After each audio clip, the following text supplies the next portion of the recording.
আসসালামু আলাইকুম। সবাই কেমন আছেন? আশা করছি সবাই খুব ভালো আছেন। আমি আলহামদুলিল্লাহ ভালো আছি। চলে আসলাম আরেকটি ডেইলি লাইফ ব্লগ নিয়ে। সকালবেলায় বাচ্চাদের টিফিন দিয়ে দিচ্ছি। রোল ছিল, সেই রোল ভেজে বক্সে দিয়ে দিলাম। আমার বাবারা চলে যাচ্ছে স্কুলে। আলহামদুলিল্লাহ আমার বাচ্চারা কখনো বলে না যে স্কুলে যাব না। সকালবেলা একবার ডাক দিলেই উঠে যায়।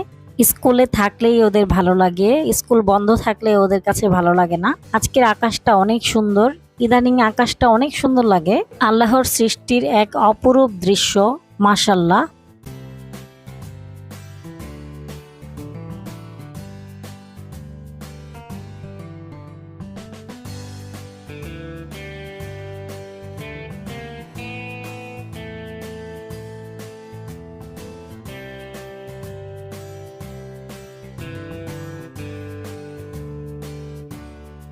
আমার ছোট সাহেব ক্লাসে আসলে একদম ক্লাস গরম হয়ে যায়।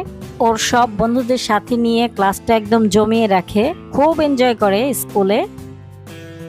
ওদের ঘন্টা পড়ে গেছে, যার যার সিটে বসে যাচ্ছে ওরা। ওদেরকে স্কুলে রেখে আমি বাসায় চলে যাব। আজকে আর টিফিনের সময় আসা লাগবে না, একবারে ইয়াসিনের ছুটির সময় আসব।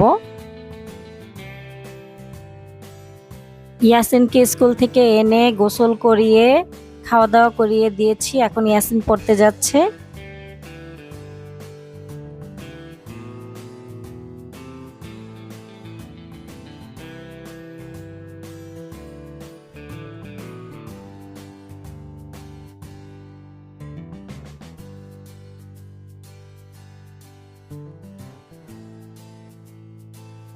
দুপুরের জন্য রান্না বসিয়ে দিয়েছি। আজকে রুই মাছ রান্না করব, রুই মাছ দিয়ে তরকারি দিয়ে ঝোল। রুই মাছগুলো ভেজে নিচ্ছি।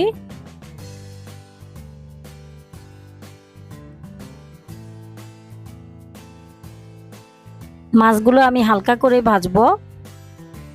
তরকারির মাছ হালকা করে ভাজতে হয়, এতে করে মাছের স্বাদ ভালো থাকে।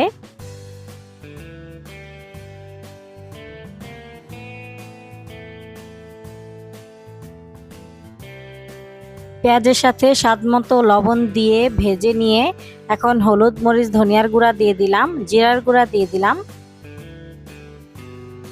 তারপর পানি দিয়ে দিলাম। আদা রসুন বাটা দিয়ে মশলাটাকে ভালোভাবে কষিয়ে নিব।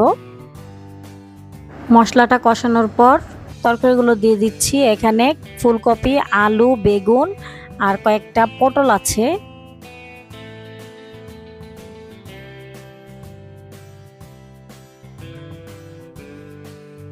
তরকারিগুলো আমি মশলার সাথে কষিয়ে নিব ঢেকে। আর পাশের চুলায় আমি করলা ভাজি করে নেব।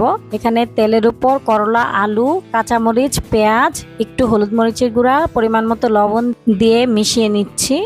তারপর একটু সময় ঢেকে রাখবো যেন করলা আর আলুটা নরম হয়ে যায়। এক্ষেত্রে ভয় পাওয়ার কিছুই নেই, করলা তিতা লাগে না এভাবে রান্না করলে।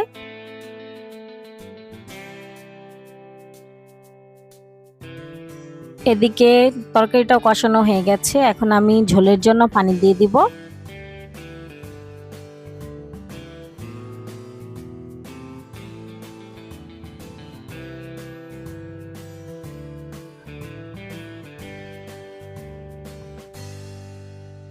ফালি করা কয়েকটা টমেটো দিয়ে দিলাম।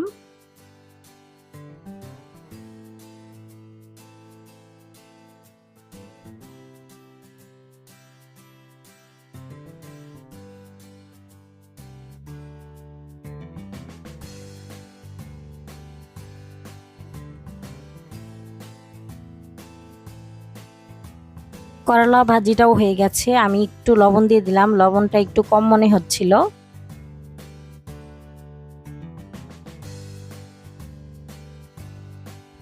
তরকারিগুলো সেদ্ধ হয়ে গেছে, এখন আমি মাছ দিয়ে দিব।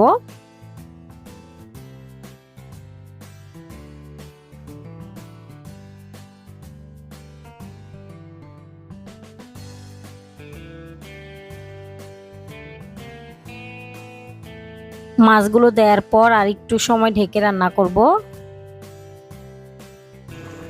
এই তো রুই মাছের তরকারিটা হয়ে গেছে। আমি কয়েকটা কাঁচামরিচ আর ধনিয়া পাতা কুচি দিয়েছিলাম।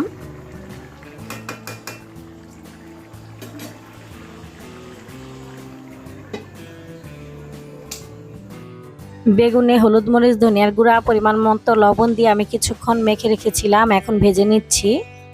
একটা টিপস শেয়ার করি আপনাদের সাথে, অনেকেই জানেন আর অনেকে হয়তো বা নাও জানতে পারেন, তাদের জন্যই বলছি। বেগুন ভাজায় কিন্তু তেল কম লাগবে। যদি বেগুনটা কাটার পর 10-15 মিনিট বা 20 মিনিট আপনি বেগুনটাকে ভিজিয়ে রাখবেন পানিতে, এতে করে বেগুনটা ভাজার সময় না তেল এতটা শুষবে না। এই যে আমার অনেকগুলো তেল কিন্তু থেকে গেছে প্যানে।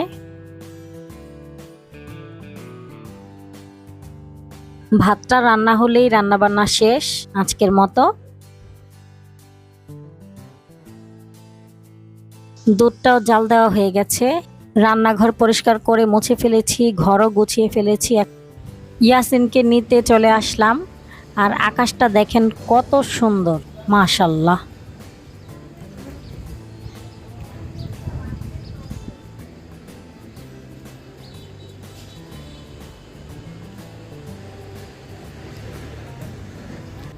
এই তো আমার বাবা চলে এসেছে। এখন আমরা সবাই দুপুরের খাবার খেয়ে নিব।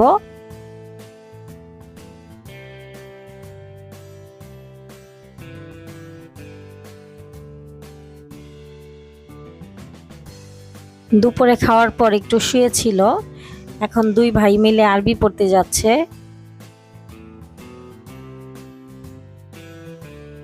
বিকালবেলা ওদেরকে একটু ফল কেটে দিয়েছি, সাথে চিপসও ছিল।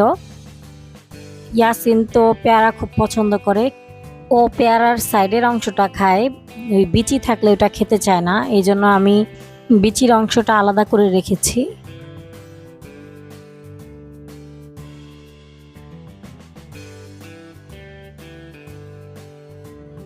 বিকালবেলা একটু রিল্যাক্স মোডে আছে আমার ছেলে, সারাদিন তো একটার পর একটা পড়তে হয়।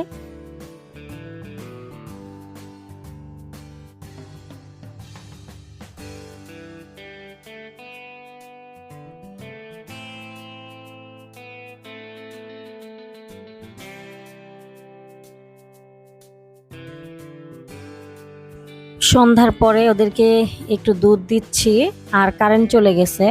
কারেন্ট তো সারাদিন একটু পর পর যায়। দিনের বেলা কারেন্ট গেলে এতটা খারাপ লাগে না, কিন্তু রাতের বেলা কারেন্ট গেলে আমার কাছে খুব খারাপ লাগে।